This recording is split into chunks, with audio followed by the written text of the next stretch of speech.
আজ আমি ঠাকুমাকে সুন্দর একটা পিৎজা বানিয়ে খাওয়াবো।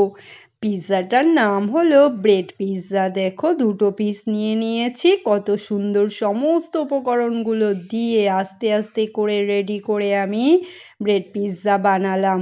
লাল ক্যাপসিকাম যে পড়লো, পিৎজার লুকটাই পুরো চেঞ্জ হয়ে গেল দেখো তোমরা। আর খেতে তো ভীষণ ভালো হয়েছিল বন্ধুরা, সত্যিকারেরই। আমার মেয়ের তো খুব ভালো লেগেছে, ঠাকুমা তো অল্প খেলো। ঠাকুমা যেহেতু পিৎজার এই সস এই সমস্ত আগের দিনে খেত না, বলছে দেখি তো খেয়ে কেমন টেস্টি। খেয়ে বললো ভালোই হয়েছে, ঝাল ঝাল মিষ্টি মিষ্টি।